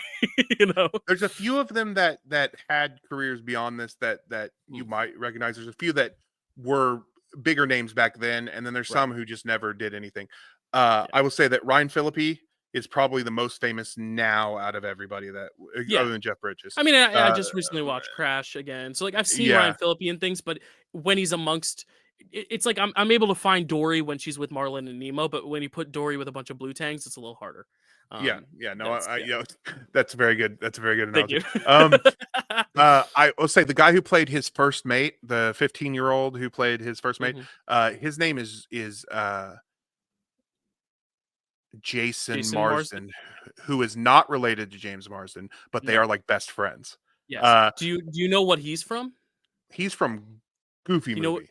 But do you also know what he's from? Oh, He's the he's in a lot of. voice of I know Thackeray a lot. Banks in Hocus Oh Pocus. yes, I do So know I that. knew him, but I knew him by the voice. I Like, know a lot of things that he was in because he was in a lot back then, and so I right. really liked him. So I knew him before I knew James Marsden, and I Mhm. sometimes have Yeah. to think for a second to know which one I'm about to say. Yeah. But yeah, he played Max in Goofy movie. I Right. did the voice of Max in the Goofy movie. Mhm. Plus, he was like in a bunch of stuff back then. So I always really liked him. Yeah. He is Jeremy Kovu. Sisto, He's the Romeo of Simba's Pride. yes. Lion King too. Um, uh, Jeremy Sisto. Jeremy Sisto, who was in Clueless. Mm. Um, he is the guy who gets kicked out. Yes. Balthazar Getty, Okay. who was in a bunch of stuff. Brothers and Sisters is probably his biggest role. He was in Mhm. the TV show Brothers and Okay. Sisters. Oh, Ethan Embry's Uh, in this too. Ethan Embry was the one. He is probably my favorite of them Yeah. because he's in a bunch of stuff that I just really love. Right. That thing And you so do. Yeah. Okay. Cool. he used to be known as Ethan Randall back when he Mm. first started, and then he changed his name to Ethan Embry. Gotcha. I'm Embry. connecting the dots a little bit more now. So thank you for that. It was really hard in the moment to just like be like, who are? Yeah, I think that's such a bad criticism to have, but it is valid. I think. I You would just need agree. to, yeah, no, I'm with you. Like, it's a sea of white boys. It's it can be hard, and they're all dressed the same too, so it Right. can be very difficult. I will say this, that um, just real quick, a quick recommendation if anybody hasn't seen it, Ethan Embry, my favorite movie of 20, I want to say 18 was a movie called Blind Spotting, where Oh, he plays the never cop. seen that. You Okay. haven't seen that? No. Is my favorite movie 2018. Oh wow. David Diggs, and Cool. Ethan Embry. Yeah, Nice. which Ethan Embry's only in like the beginning and the end, but he has a great performance, and Yeah, I see it here. David Okay, Diggs cool. is just incredible. Adding that to my watch list. Yeah. Boom. Uh, All right, let's get into White Squall though. yes. Sorry. No. It's good because I think the casting is one of the criticisms other people I've seen have had Yeah. as well. You're just like Yeah. I cannot tell these people apart, which makes it hard to absorb it into the character arcs and all that stuff. But Jeff Bridges Yeah. is Jeff Bridges. I know that. Yeah. He is, and he's great. I think he's like he's doing Jeff Bridges work. It's good. Mhm. Um, so yeah, so that I think is why I really like this movie, but also it's just kind of a coming of age thing, and I love coming of age movies, so Mhm. like there's a bunch of that. I didn't realize back when I was a teenager that it was Ridley Scott either. In fact, when I Yeah. started to watch it and it said Scott Free, I was like, huh, this must be a Tony Scott movie. And then it came Yeah. up and it was Ridley Scott. I was like, Yeah. what? I only knew because I looked it up beforehand because I'd like to do a little bit of a primer, but I was amazed because this is something that I feel like nobody talks about when they talk about Ridley Scott, which is natural Yeah. because he made Alien and Blade Runner. But it's also Right. like I don't know. Even just watching Gladiator 2, I'm like, what are some Ridley Scott movies I haven't seen that I need to check off the list? I'm like, oh, I should check out Legend. That one's really good. I should finish Black Hawk Down because I watched some of that in high school. I've never seen Thelma and Louise. Like I'm hitting all these titles. Then I'm like, holy shit. Like White Squall's one of them. That's the one I'm covering on Framewreck next month. Like it was really crazy because I had never even heard of this. I don't even know what a White Squall is. I know now, but I had no idea what the title. You said the title. I thought it was about a bird, like White Squall. Wah! Like I really don't know. Like squawk. I was like, I have no idea what a White Squall is. Like it sounds like That's a funny. bird. Yeah. Yeah, No, that and makes sense. even the movie's happening and nothing. The White Squall hasn't happened yet, and it doesn't happen for another like hour and 40 minutes. But I was like, I don't know what a White Squall is. I'm so confused. But then it That hits, and makes I'm sense. like, If okay, that makes being sense. from Oklahoma and having the weather we have, we hear about squall lines all the time. So Mm, I knew even back then I knew it was weather related. yeah, But definitely yeah, showing my if ignorance, if but you're not hearing that all the time every yeah, summer or I'm every sorry. spring, it's Yeah, gonna be hard. it's Yeah. very shitty. I'm sorry you have to go through that if you get It's squalls, but that's tough. Yeah. um, but the what did they say? Oh, the Ridley Scott of it all. And if you haven't seen Matchstick Men, watch that. That's Oh, one of my another that one, another one. yeah. I know. Uh, Nick Cage and Sam Rockwell in a Ridley Scott comedy. It's very good. Ridley Scott, so diverse, Yeah, so much variety. Anyway, we could get on a 20-minute tangent on yeah, that. yeah, yeah. Um, There.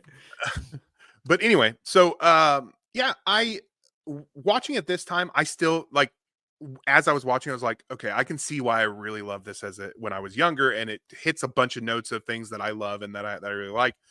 It's the one for me where I was like, I it's fine. It's good. Yeah. Like I enjoyed it. Like there was technically nothing wrong with it for me, Mhm. but the one where I was like, I feel like I'm not gonna have a lot to talk about because it's just Yeah. kind of really straightforward. And Yeah, so like and I usually really like movies about like just ship life because there's something about being in the middle of nowhere and only having so much room to go. That is really a cool like setting for me. Like I love those kind of single location movies. Like I love Master and Commander. There's a bunch from like the 40s, 50s, and 60s. I love the Sand Pebbles is one I think about. The Long Voyage Home. Like all these movies where it's like these guys on a ship and you know because then it allows just the character work to kind of speak for itself because the confines are so confining, if you will. But I also think you know it's very interesting because we talked about the Dead Poets Society and this came out what 7 years after, but I do think it borrows a lot of the same ideas of like taking these men who are coming from rich backgrounds and you know they're rich white privileged guys and like showing them how to I guess be better men. But I almost find it a little difficult because Dead Poet Society it's more of accepting their vulnerability and accepting you know the fact that they can be emotional, whereas here I feel like it's the opposite where it's like you're gonna learn to man up.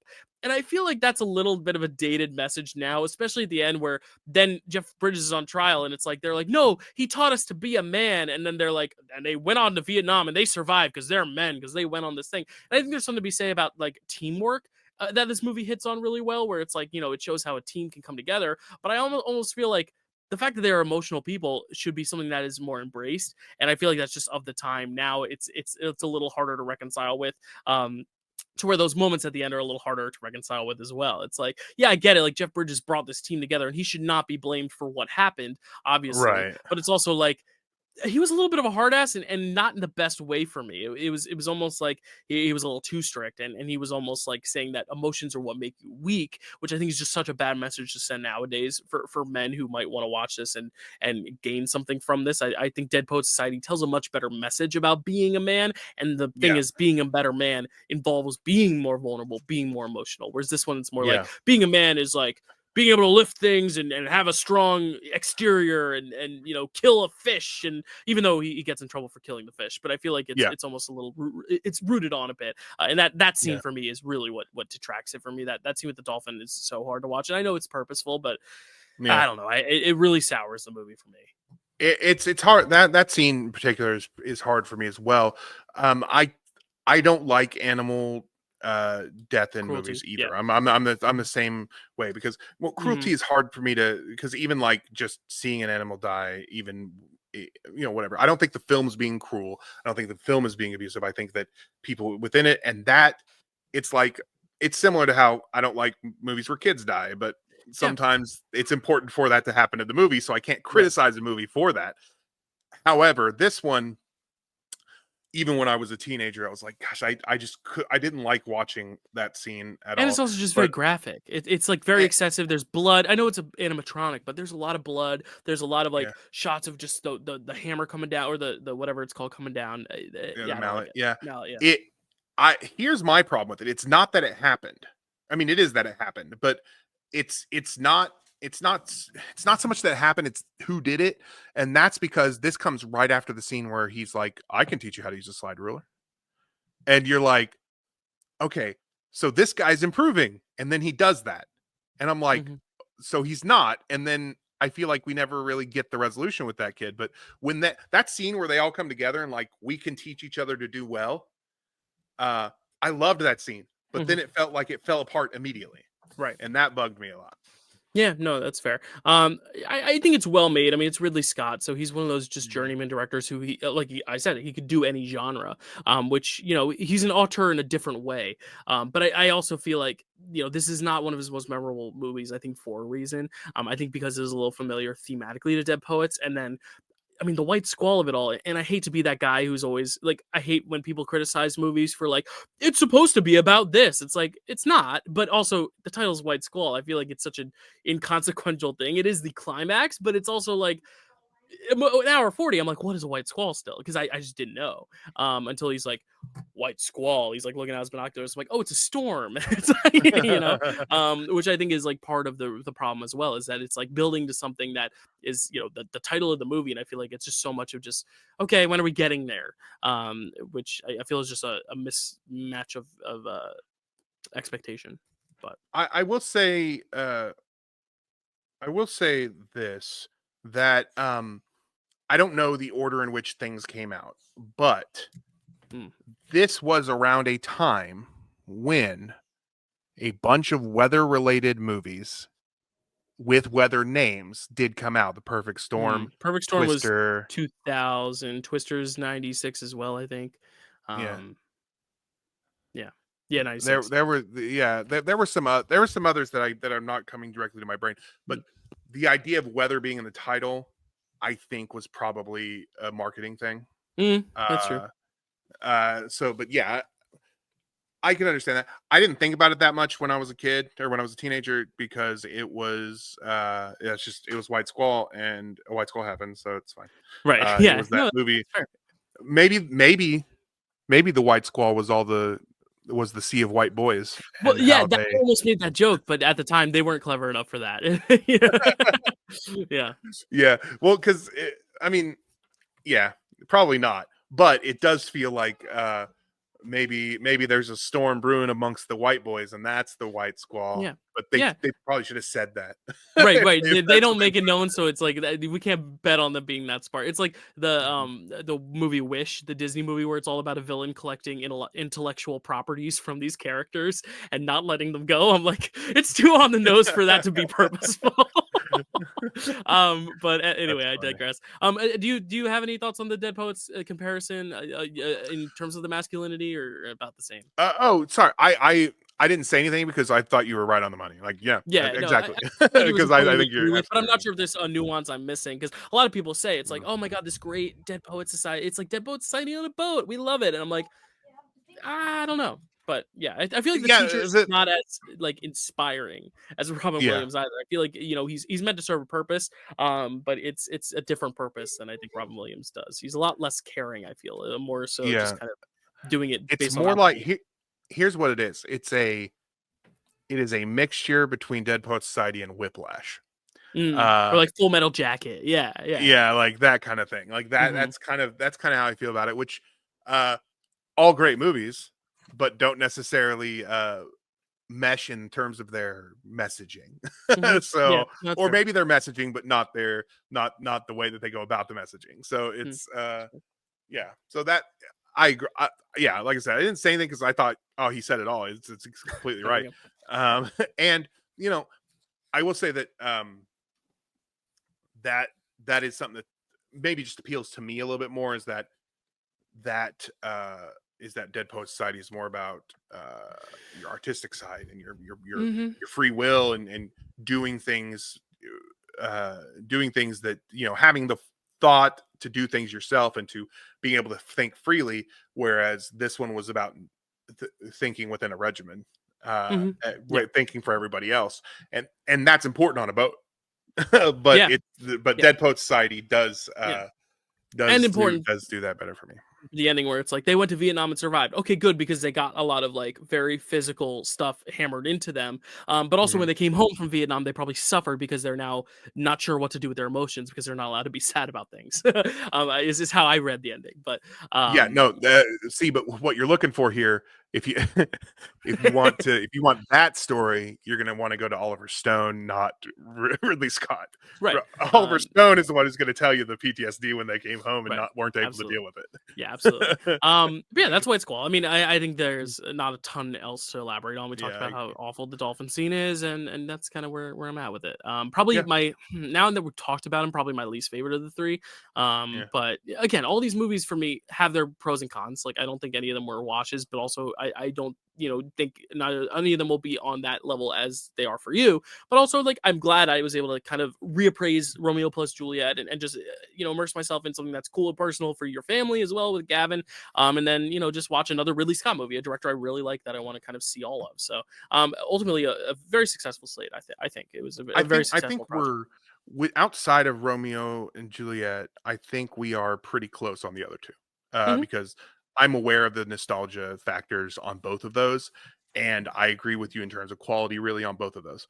Right. Romeo and Juliet is the one that where it's like I don't think it's nostalgia. I think it's just a great piece, Right. You're and it's undeniable for you. I Yeah. think we both peak there, but I just peak higher Yeah. on that one. Absolutely. Yeah, I will say it's the best of the three movies of the slate. Yeah, I think what it's doing well, it does better than the other two movies for sure. yeah. So look at that. Did not expect to come into this being like Romeo plus Juliet's the best of these three movies, but there it Here is, we are. people. There it Here we is. are. I've changed man, which is good. Maybe I'll start eating cilantro tomorrow. We'll see. No, Matt's like, No, don't ever. you have the Romeo Juliet gene. You don't have the cilantro. You Yeah, know, that's fair. you have the. That's I guess you do have the cilantro gene. You don't have the good tasting cilantro gene. mm. Listen, I just want to leave you with this. Peace. I hate the void, as I hate hell, all Montague, and thee. There we go. That was Nostalgia Junction. What is it? You say the title again because I forget what we called it. Extreme Extreme Teen. Teen Edition. Oh, I got it right. Okay. Yeah. Nice. I think you used to call it Teen Extreme or something. I don't know. But this is New Year nostalgia, so we're gonna keep going with Nostalgia Junction. For the next 2 months. We're gonna be talking about movies from my childhood in March. But before that, we have a special guest coming on. Matt, why don't you tell us who the guest is and what the topic is and what the movies are? Okay, the guest is going to be someone you've seen on here several times. Yeah. It is my friend and yours, Chris Baker Scott. Yes. He is coming in and he has brought me a slate of movies that Dylan, did you I thought did you say a name for it because I forgot to like the theme. I don't remember if I mean, we named it. they all have animation in them. They all have They're animation. yeah. Animation, yeah, that's fine. So the theme here is Chris's going to be anime. animated adventures. Let's call it that. Chris's animated adventures. So we're Mhm. going to talk about Copyright that. Ferngully, The Last Rainforest. Mm. We're going to talk about Rockadoodle. Speaking of Baz Luhrmann and Elvis, Rockadoodle is a Elvis chicken. With Don Bluth's movie. And we are also going to talk about Cool World, which is a hybrid live action animated movie starring Brad Pitt, and it's a noir film. Love that. Oddly, not the only noir hybrid animated live action movie out there either. Because I Yeah. guess Roger Rabbit's a bit of a noir in a way. It is a right? bit of a noir, Yeah. but this one I feel like wants. Whereas Who Framed Roger Rabbit, I think wanted to be a comedy that was parodying noir, or at least that also was a noir. I think I haven't seen Cool World in 30 years or something, Gotcha. but I I do feel like it was taking itself a bit more seriously than Who Gotcha. Framed Roger Rabbit Gotcha. was. I was gonna ask you if you like it better, but I guess we'll find out next time. We'll find I out don't, because yeah. I haven't seen I haven't seen it in a long time, but I'm excited to revisit it. Yeah, there you go. Well, thank you for watching this episode, guys. Matt, anywhere they could find you out there in the World Wide Web? You can find me on YouTube at Maddie Loves Movies. It is my channel. I have guests on all the time for Camp Film Camp, where we discuss campy films, and you earn your camp merit badges. We do Cinema Soapbox, which is like a TED Talk style presentation show where we talk about films and have a panel that discusses them. I'm currently doing a 52-week series called 5225, where every week I watch a new set of movies based on a theme that I have come up with. When is this coming out? Is it coming out this week? It's coming out this week. So the most recent episode you did is directors who were 25 or younger, correct? Yes, that will have been out. The movies that I'm doing for this week on the next episode after this one comes out is going to be directors' second and fifth films, because the first month I am doing a 25 thing. I love it. Yes. I love the specificity. It makes for a really interesting collection of films. It's like always when people group movies together, where they're like the best movies starting with the letter B. I'm like, that ranges from like Beowulf to Babe. Like it's just such a weird like kind of a spectrum, which I love. You know, it's not just like movies that are this genre or that, which are a little bit more specific. You know. Yeah. No, it's been really fun getting to do it, but then also. Oh, your picture went away. Yeah, it did. It's okay. We can hear you. We're at the end of the episode. Oh, there we go. You're back. Here I am. Resurrection of Matthew. And so I also do a show over there called All Time Top 5, where we do top 5. Where it's kind of a game where we do top 5 lists, but we don't tell the category, and then we have to guess the category. It's based on Dylan Randazzo's top 10 game that he created. So so he is he gets a little bit of that money that I make off of it. No, all of the money's yours. You do.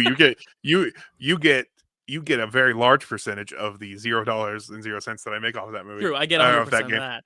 Yeah, you get 100% of it. So that is not in writing going forward. But yeah, so you can find me there. Go subscribe, like, comment, everything like that. You can find me here at Framewreck and on Draft Day, which is just came out, an episode of Draft Day that I'm on, correct? Yes, last Sunday or this past Sunday. Yeah, so we did our Sunday, Goodbye 2024, Hello 2025 draft, where we drafted a best movie, a best series, a best performer, and a best scene of 2024, and one film that we were looking forward to in 2025. So go check that out. Vote on the poll on Facebook. Let Matt get his account back, please. Zuck, what are you doing? Please. You know, I was suspended, and not for like cool reasons, valid reasons. No, yeah, no. Maybe they thought you were the Matthew the Goldfish, and they were like, this is for humans. But no, he's died. named after that. He's not that.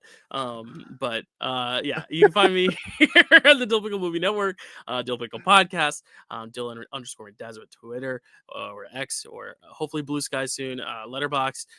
You know, social media changes by the day, it seems now. So wherever you type in my name, you'll probably find me. But check it out. We got a lot of Oscar coverage as well the next few months. Matt and I are both doing the death race this year, watching every nominee. So if you are on our Discord or on our Facebook page, you can follow along there. I'm going to be doing videos, but Matt is doing reviews on Letterboxd. He's also posting all his thoughts in the Discord. So if you want the Discord, I'll link it below. Since we did mention it earlier, I said I would cut it out, but I'll keep it now so you can actually find the Discord, because we want all people to join the Discord. So join us there to chat about movies. We talk about movies way too much in there, but there's no way too much. It's a great adequate amount. You just are talking about it too less. But thank you guys for you guys are not talking enough. No, but thank you for watching this episode. I love these episodes. It's always fun, as I said, to like tap into our nostalgia. I'm excited to do so with Chris next month, and then the month after will be me. And I am deciding, because we have to announce my movies on Chris's episode. I'm going to leave a vote up to you, the audience, as well for my third movie. I'm not going to tell you what the topic is right now, but stay tuned for a very soon episode of something where I will give you a poll to go somewhere to vote for what my third film in that slate will be. I have 2 of them locked down. I'm going to let you guys pick the third of my slate. So you will be able to do so on Facebook soon. So keep your eyes out for the Facebook post. And then on the next episode with Chris, you guys will find out what that movie is that you voted through alongside my other 2. So thank you guys so much. We'll see you next time, and thanks for watching. What a story, Mark.